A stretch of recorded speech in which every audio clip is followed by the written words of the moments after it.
Spring turnout is a time that ranchers look forward to. It's a time to drive the cattle to spring pastures with the family. For 2 ranch families in Idaho, spring turnout includes an additional challenge. The Mink family trails their cattle through busy traffic on US 95 near Cambridge. And the Haka family drives their cattle into an area heavily used by ATVs in the Owyhee Mountains. The Minks recruit friends and family to help drive their cattle along US 95. It takes a lot of helpers to keep the animals moving forward in the right direction and collect the strays. For the Minks, it was the 71st consecutive year that they've done the cattle drive on Idaho's main north-south highway. The Washington County Sheriff was out in front, stopping motorists as the cattle moved up the highway. Friends and family drive the cattle along the north side of the highway with horses and ATVs. They tried to keep one lane open as the cattle moved through. But sometimes the cattle would cross over to the other lane. It went good today. We had a hell of a good crew, and the cattle, when they come off the feed yard, they come off like a bunch of racehorses, and generally they'll kind of slow up a little bit, but it went well today. Yeah, you just got to try to keep them going and have some kids behind so when they crawl through the fences, the baby calves are able to get around them and get them back out. Yeah. It hasn't always been this easy. People didn't seem to mind stopping for a moment on US 95 to let the cattle move through. Some even took pictures out the window. Wow, that's pretty crazy. I actually used to work on a ranch branding cattle, but they were always contained. One truck driver said, "I've never seen this before. It's like a page out of the Old West."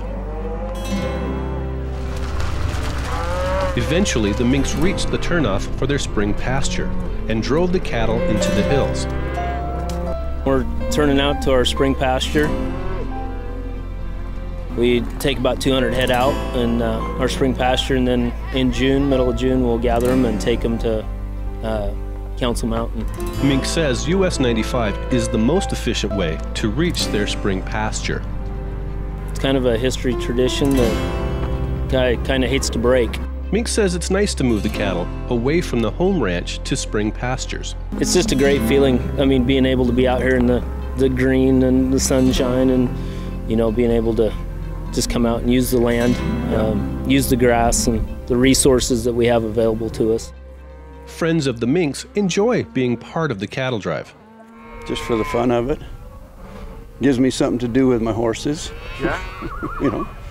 I like riding my horses, and so it's just a great activity to do something with them. And the kids had fun too. Because I have to, pretty much. Yeah. Would you do it anyway? Yeah. I like pushing calves. Once the cattle were herded into the spring range, the family took some leisure time to hang out, and the kids picked some wildflowers for the Easter dinner table. We do our kind of family gathering here. We'll have some cinnamon rolls and coffee, and then kind of preparing for Easter, since it's Easter weekend. So right. Been a great day. So like I said, everything went well. Meanwhile, out on the front side of the Owyees, the Haka family led their cattle up the trail towards Chalky Butte Trailhead, a popular off-highway vehicle parking lot. The Hakas have ranched in the area for multiple generations, long before ATVs were invented. My father was born here in 1914, just 20 miles up the road at Reynolds Creek. His family came here in 1909 and settled on the ranch. But we've ranched here, my husband and I, 49 years. Our son is ranching with us. He's 5th generation. And the grandchildren are the 6th generation, and they love what they do. So hopefully we can stay here for many more generations and enjoy the lifestyle that we have. As the cattle approach Chalky Butte, a group of ATV riders come riding up the trail. They are experienced riders who know how to negotiate cattle on the trail. Number one, you want to slow down, and you don't want to injure or spook them. You want to move up slow. Normally the sound of your engine will kind of shoo them off the trail. If not, just, you know, kind of give a holler, give a shout, let them know you're there, and normally they'll just move off. The ones you really have to worry about are the calves, because they're pretty unpredictable. You know, they'll shoot off one side and then they'll just turn around and shoot right back in front of you. So you have to be mindful of those. But the adults, normally they'll just move off and stay out of your way. The Hackas push the cattle past the ATV riders and drive the cattle to spring pastures, and the ATV riders continue with their trail ride. Both the ranchers and the ATV riders understand the need to share our public lands in the Owyahees. I just know how much we appreciate and enjoy this country, and we like the fact that we can share it with the folks in town, and we just hope that we can have a responsible, shared, multiple use of the land. And the one thing we want stressed is that we are producing food for the world's table, and also it makes the economy of the state of Idaho much more healthy too. So we need to be out here, but we realize we need to share it with other folks that enjoy it as well. Look around you. I mean, my God, how gorgeous is it out here? But it is multiple use. You know, I mean, we also have to remember that we're visitors here. The ranchers, they live here, they make their living here, so yeah, we have to be very mindful and very conscious of staying on the trails and being ambassadors for everybody.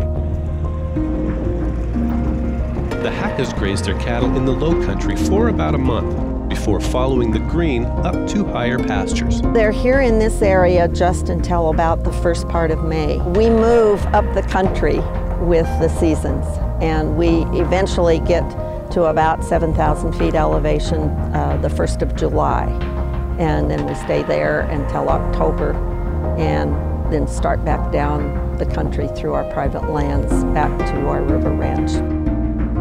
All of our cattle go to Whole Foods now. We don't feed any antibiotics or growth promotants. We're in a natural beef program with Nyman Ranch, and they all go to Florida, to the markets there. The Minks, meanwhile, sell their beef to wholesale buyers, and the product moves into the national market from there. Both families are mindful of an important bottom line: taking care of land. My great uncle used to always tell me when I was a small child, he'd say, now remember one thing, you take care of this land and it'll take care of you. It's taken care of us all these years. So that's just instilled in my mind. Of course, our main goal is to put meat on the world's table, and we feel like through sustainable and responsible use of the land, we will be here for many more generations. We need sustainable land and take care of the environment and replenish what we use.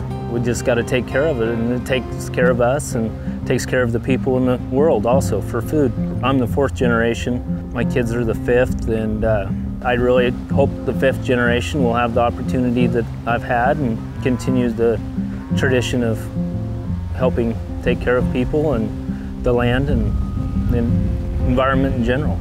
I hope so.